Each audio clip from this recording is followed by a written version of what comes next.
मत्ती 21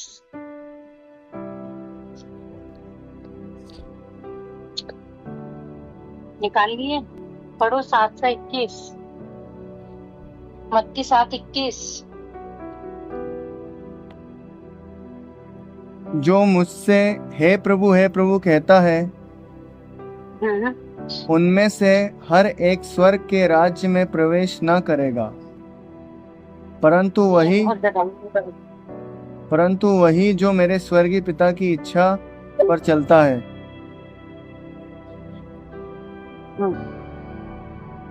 ये बहुत डरावनी बात है।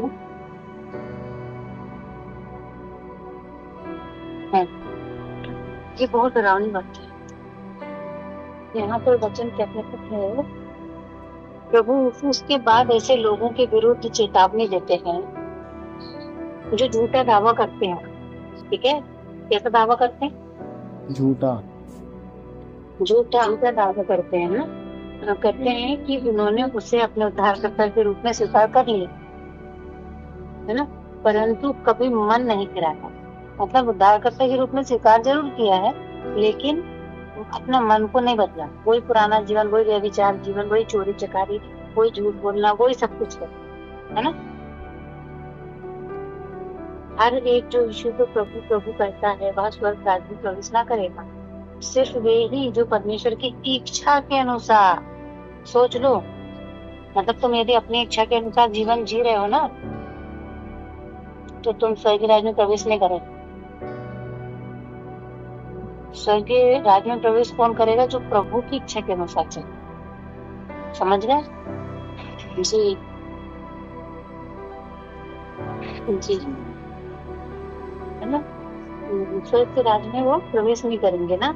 जो परमेश्वर की इच्छा के अनुसार चलते हैं, परमेश्वर के राज्य में वे ही प्रवेश करेंगे। प्रभु यीशु मसीह पर विश्वास लाना परमेश्वर की इच्छा का पालन करने की पहली घड़ी। मत्ती 7 का 22 और 22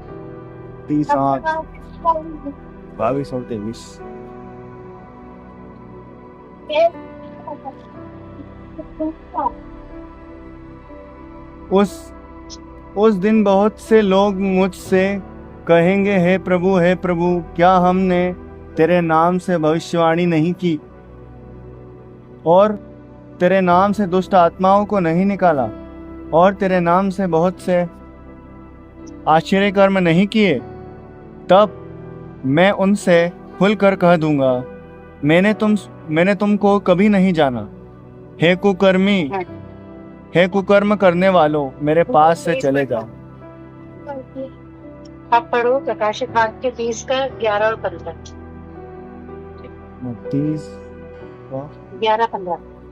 11 से 15।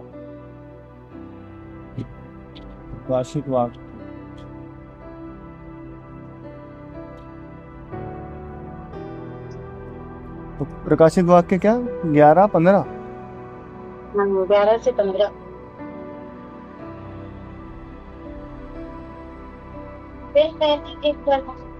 फिर मैंने एक बड़ा सफेद सिंहासन और उसको जो उस पर बैठा हुआ है देखा।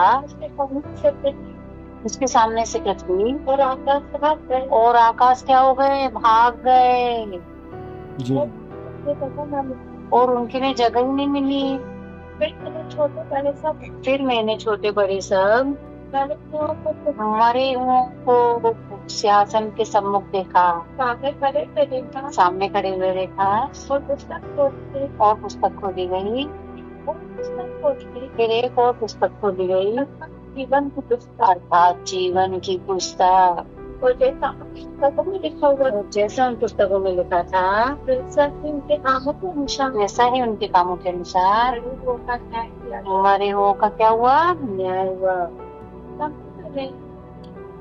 कहाँ तक पढ़े? जल्दी पढ़ो। समुद्र ने और मरे हुओं को उसमें से दे दिया,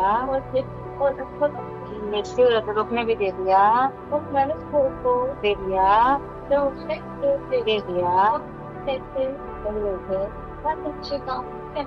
हर एक के कामों के अनुसार उनका न्याय किया गया। कैसे और क्या एक चीज में डालोगे जीवन की पुस्तक में लिखा हुआ ना मिलेगा, आपकी जीव में डाला जाएगा। अब सोच लो तो न्याय के दिन एक अविश्वासी लोग महिमा में सिंहासन के सामने खड़े होंगे। मसीह लोग है ना, वह बहुतेरे उसे स्मरण दिलाएंगे कि उन्होंने भविष्यवाणी की। किसको? परमेश्वर को बोलेंगे, है ना। अरे हमने तो अच्छा काम किया, और हमने तो बहुत अच्छा काम किया, है ना। ऐसे याद दिलाएंगे मसीह को और सब कुछ उन्होंने उसके नाम से किया, परंतु अपने पक्ष में उनका यह विरोध व्यर्थ जाएगा। जब वो परमेश्वर का विरोध करेंगे ना कि हमने तो ऐसा किया, हमने तो ऐसा किया, तो उनका विरोध जाएगा ना, व्यर्थ जाएगा। प्रभु यीशु खुलकर कह देगा कि उन्होंने कभी नहीं जाना, मैं तुमको जानता ही नहीं। यीशु मसीह कह देगा कि मैं तुमको जानता ही नहीं। करो तुम भी विचार, करो तुम गलत चीजें। यीशु मसीह के न्याय के सिंहासन के सम्मुख खड़े होगे ना, मना कर देगा यीशु मसीह, मैं तुमको नहीं जानता हूँ, दूर हो जाओ मेरी नजरों से। करो तुम, अभी भी वक्त है, सुधर जाओ। नहीं करोगे न्याय से सामने परमेश्वर भी तुम्हारा इंतजार करेगा।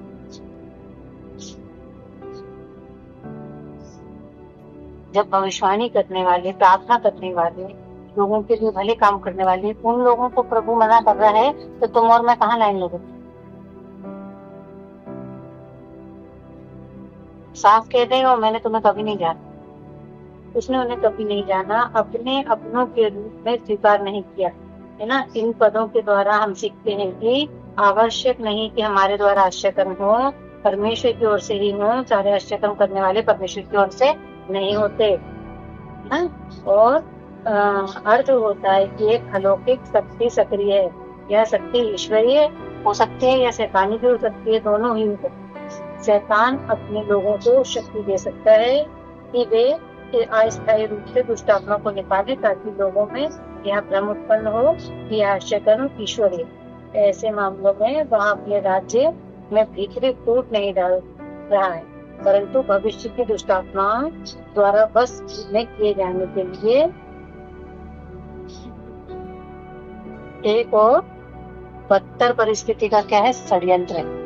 Hallelujah, hallelujah. बहुत लोग समझ लो, आप बहुत कठिन बातें हैं, समझो।